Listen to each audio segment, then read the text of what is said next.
Hey everybody, welcome back. I do have Scott's frame finished up. It is in gloss black right now. I've got 3 coats of epoxy primer on here, and then yesterday morning I shot 2 coats of urethane black. So nice and shiny. I think you can see my hand reflection in there. So that'll help any junk wash right off there. I'm going to fluid film the inside, not just yet. I'm going to try and get this in the shop today, get the axles in it. There is the bumper. You can see the filters in the ceiling. Very nice gloss. And like I say, this helps all the junk wash right off there. So I've got to get some Harley tanks, early Harley tanks sanded and painted black today as well. But I'm going to try and get this guy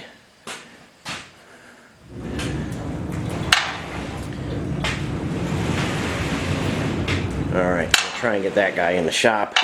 You see the tractor there, and we'll see how that goes. I got to get the CJ5 out of there. We'll go take a look at that next. Okay, there's Scott's axles and his springs. Here is the CJ5. A little dark in here, shadows from the door being open. But the SGI body is on.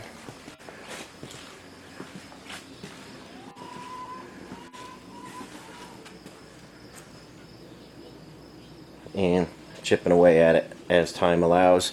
But this has to come out now, and the scrambler frame has to come in. So I'll see if I can manage that by myself, and I'll be back with you when the frame is on the lift. Okay guys, step 1, we got the scrambler frame here on the lift,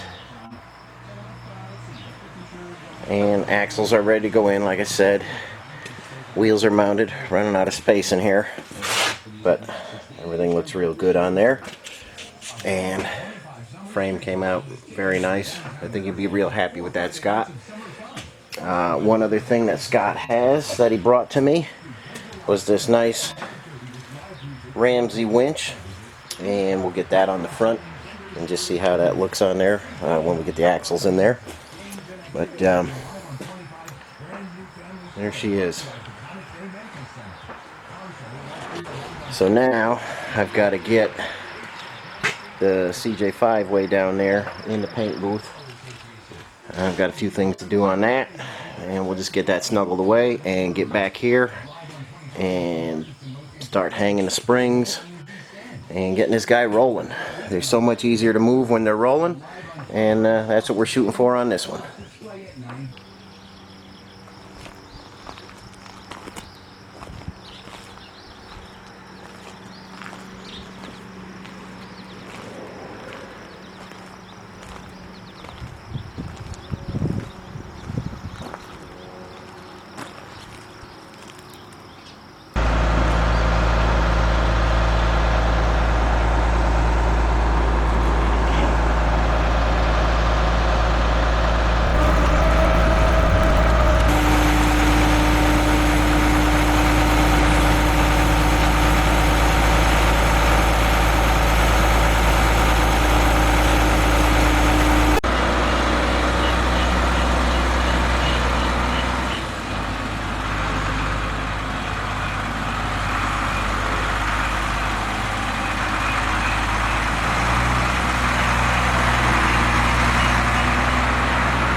guys, we got the CJ5 in the paint booth. This is the SGI body, and on that one they failed to put the rear bow pockets in. So this is my reproduction that I make, and these got to be put on here. So SGI, if you're watching this, you got to include these guys on the CJ5 bodies. Hopefully you're going to be making those. You know, I sandblasted this one. I don't know if you can be able to pick this up in the camera, but you can see maybe they struck a bead here, they struck a bead here and here, and then I think they said oops, and then they flattened it back out and they damaged the metal. Try and dial that in, SGI. I hope you get that fixed as well. If we come around here, I think you can see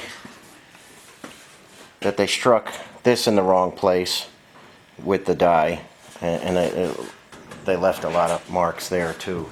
So I hope they get that in the right place.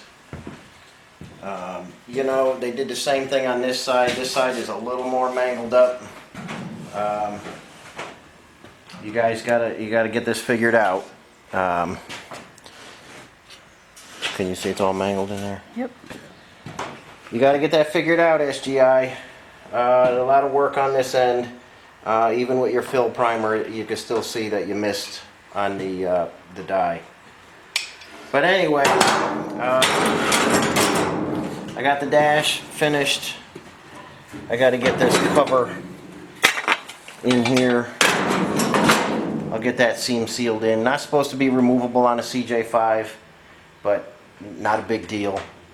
So we'll get that seam sealed in. I'll get the dash in, and then we could start figuring out our steering. I still don't have the steering welded in yet. This is the Ross replacement to Saginaw.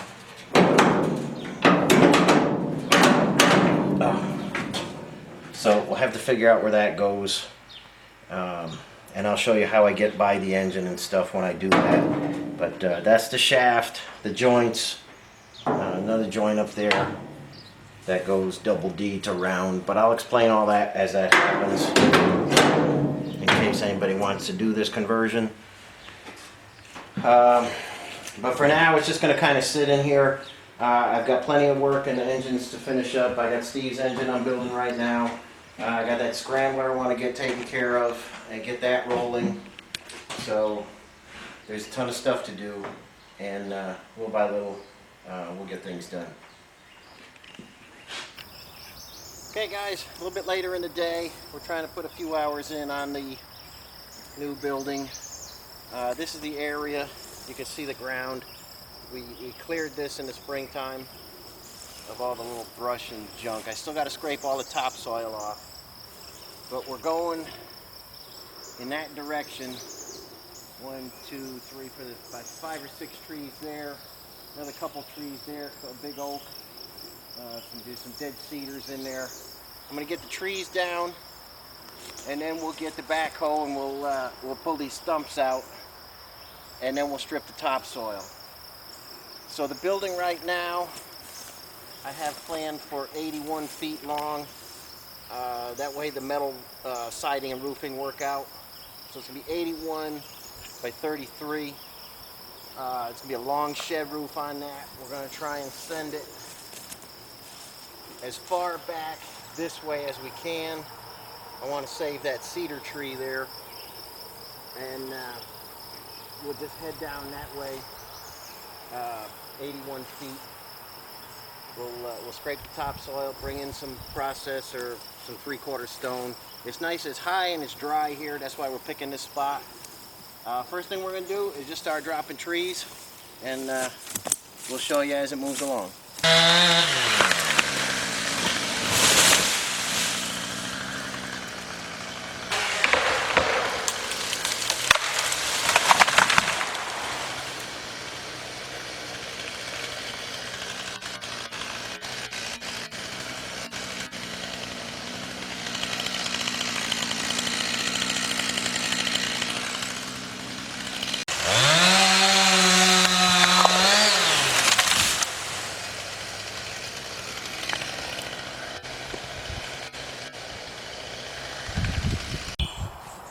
guys, that's about all I got in me for today.